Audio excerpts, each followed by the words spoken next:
আর ওই উপরে আছে ওই যে ইউনিয়ন পরিষদে বিগত 2 দিন যাবত আসতেছি শুধুমাত্র প্রশাসক স্যারে একটা সিগনেচারের জন্য।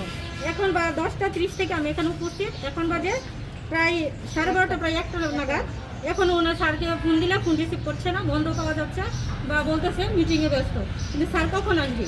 আমাদের 7 নং লেকের যেহেতু দায়িত্ব ওনার কাছে আছে, আমরা যদি সিওর অফিসেই যাই তাহলে উনি এখানে কেন দায়িত্ব পালন করতেছে? আমার প্রশ্ন এটা সমাধান দিবেন আপনারা। আজকে আসছি। আপনারা কয় দিন ধরে আসছেন?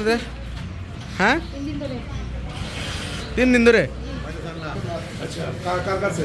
এই যে জমির ভাই কাছে বলছে যে আসতেছে, একটু মিটিং আছে তো আসতেছে বলছে। আসতেছে বলছে। এখানে বললো যে 3-4 দিন ধরে তারা ঘুরতেছে, পায় না, তারা ফোন করলে ফোন করে না। এটা আমি বলতে পারতাম না। কালকে আসছিলাম, পরে কিছু কাগজপাতি কালকে পাইছিলেন তারে? কালকে পাইছিলাম, পরে কিছু কাগজপাতি রেখে আসছিলাম বাসার, তো এই জন্য করে আমি ওই যে ফিলিং স্টেশনে নতুন করে ট্যাগ অফিসারের দায়িত্ব দিচ্ছি। ওখানে সেশনে শেষ হবে, ফিলিং স্টেশনে যাব, একটু রিপোর্টটা নিয়ে যাব। আমি ওই যে পৌঁছে বললাম তো যে কেউ যদি আসে একটু বসাই রেখে